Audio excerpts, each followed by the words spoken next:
Hello and welcome to STARCAST for the 7th of September 2021. My name is Eric Francis Coppolino, the host of PlanetWaves.fm and the author of the Planet Waves Horoscope, here with your week ahead look at planetary positions and movements for Tuesday. So I'm going to do just two editions this week. We'll be back with another one on Friday.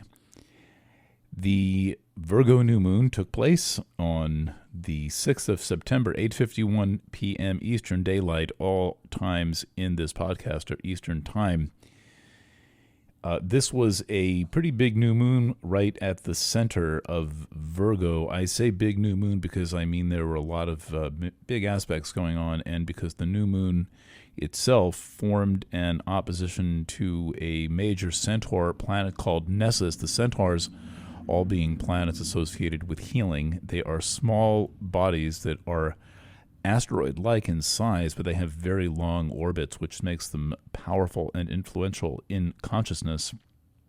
And the theme of Nessus is the theme of consequences. It's the theme of things going around to come around. It is the things that are the result of actions taken long ago that then come back and find a home in the present, perhaps in some transformed way. Now, what's interesting is that this new moon in Virgo was also square a deep space point called the Great Attractor. As you may notice, I don't just use normal planets. It's not all just the moon through the signs, but I do some of that too. But today, it is worth knowing that this new moon was square a point called the Great Attractor. That is a deep space point. It's a focal point of 100,000 galaxies in our local region of space. They're all being pulled toward this point in mid-Sagittarius. In case you notice, Sagittarius is an unusually intense sign. And the Great Attractor also has this sensation of actions taken now having events far off in space and time, having results far off in space and time. So Nessus is saying what might be coming back as a result of things done long ago. The Great Attractor is saying, know that what you do now can and will have unpredictable effects far beyond your ability to perceive when they happen, things that you may not even know about or hear about. And so this is a reminder for you to be aware of the karma that you create in the actions that you take, and to do your best to keep some karmic spin control on what you are doing. The moon remains in Virgo. The Mars remains in Virgo as well. Mercury remains in Libra, and Venus remains in Libra. Those are most of the fast movers. Let's go to Tuesday's chart. In Tuesday's chart, we have a noteworthy alignment of Mercury making an opposition to a different centaur, the first centaur, Chiron. Chiron is noted mainly for its intensity. It amplifies and focuses whatever comes in contact with it. And then, in addition, Chiron can talk about the results of things that have taken a long time to develop. The main theme of Chiron is healing. The issue with Chiron is that people get the message to make changes in their lives that are associated with reminders coming from Chiron and Chiron transits, but they don't take note of the information. And so Chiron has to keep knocking louder and louder to finally get the attention of most people. Now, if you're on top of things and you're listening, you'll take the signs and the symbols, you'll take the hints and the clues and the intuitive information, and you will put it to good use. You will take the things that your teachers and your healers say to you, and you will consider them carefully before simply believing them. But once you've considered them carefully and you have, in a sense, made the knowledge your own, you may remember that action is the fruit of knowledge. Action taken without knowledge, without that property of being the fruit of investigation, of study, of reflection, can have significant problematic results. So you are responsible for what you know. You are responsible for what you don't know, and that is the message of Chiron opposite Mercury. Also on Tuesday, I'm looking at a chart for Tuesday at 3:23 p.m. Eastern Daylight Time. The moon is in, that's today. The moon is in a conjunction to, a little mixed up with the short week. The moon is in a conjunction to Mars. This goes by at 3:23 and 26 seconds, so it is peaking in the early afternoon, really all day.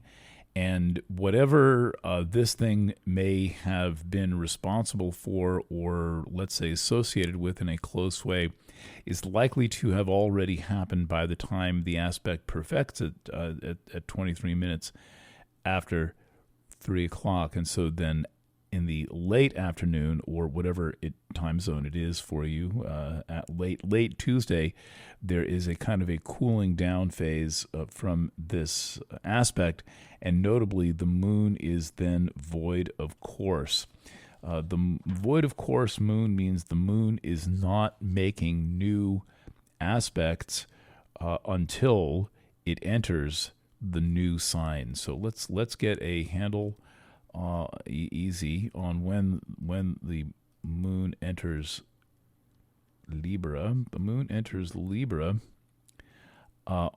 on September 7th, that's Tuesday, at 11:20 p.m. Eastern Daylight Time, just before midnight. And so we have a fairly long moon void. These are very interesting phases. They're phases when you are able to resolve things or plan things, and also when results with negative consequences which seem to have negative consequences, actually can be greatly mitigated or completely forgotten. Moon voids are good times to reflect on things. They're good times to complete and resolve things. They're not good times to make beginning gestures of things, to actually commence things, whether it's a first meeting of some kind, or whether it's any really important meeting. Whether it, for example, is making a major purchase of some kind. There's just a lot of things that you want to avoid doing with the moon void, of course, and then that can quickly resolve because the moon tends to change signs very frequently.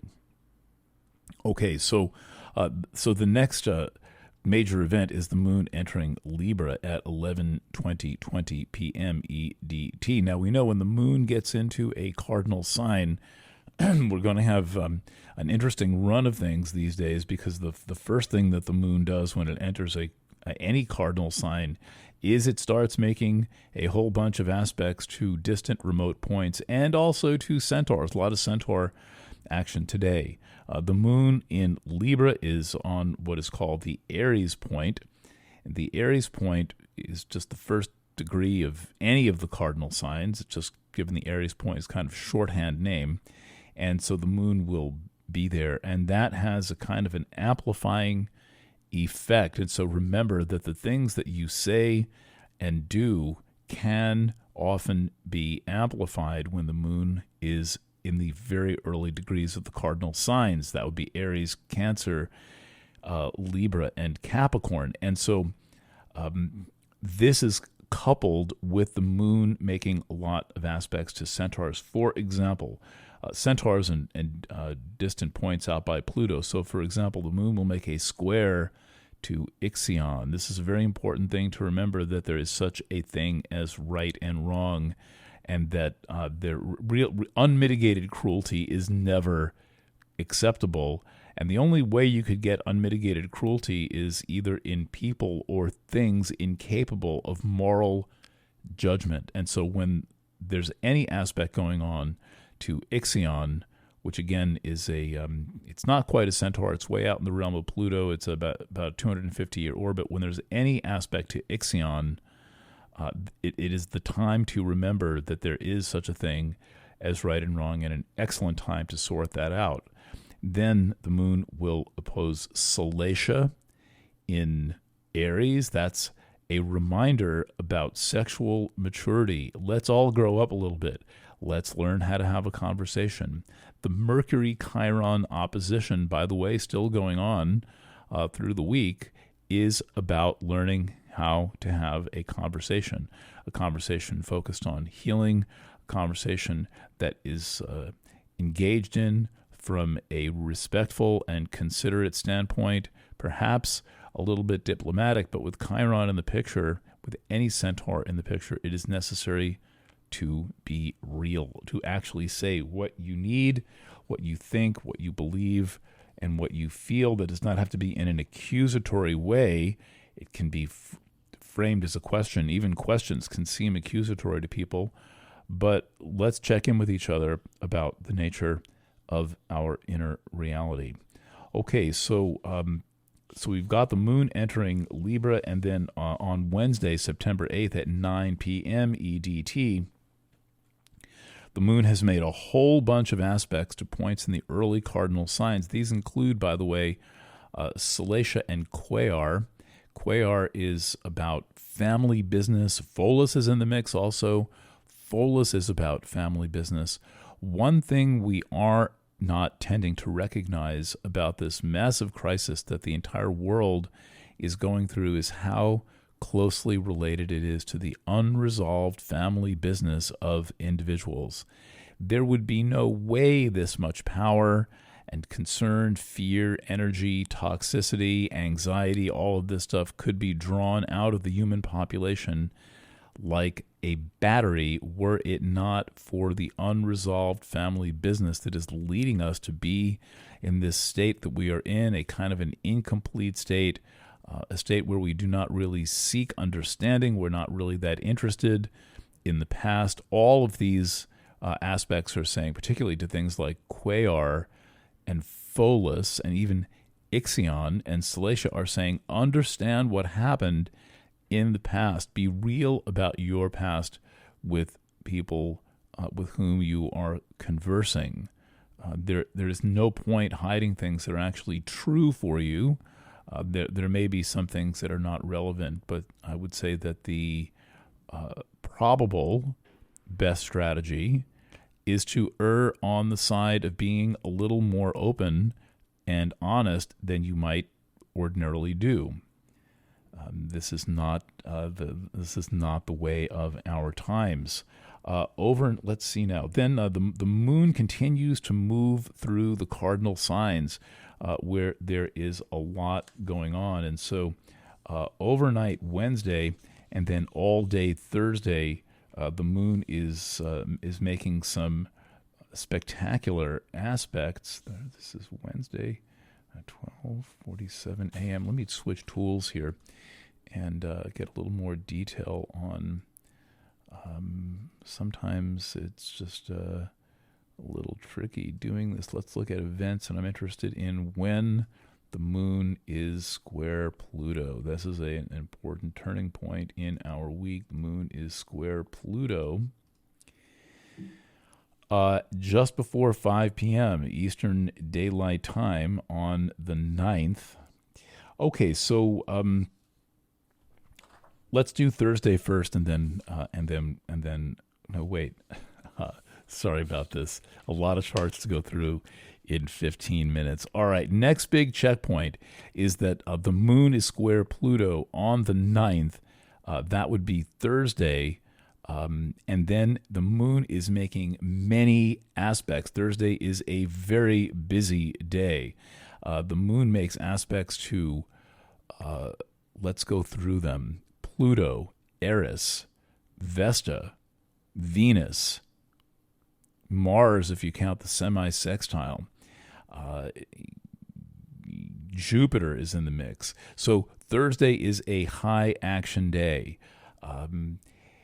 It is difficult to advise on a day like this, except to say that Thursday in a lot of ways could be one of those before and after days where you're making commitments and promises and decisions that you may not understand. So I would say the most important thing you can do on Wednesday in preparation for Thursday and then all day Thursday is to be highly conscious of what you are deciding, of what you are committing to, of what you are promising, of what you expect from other people.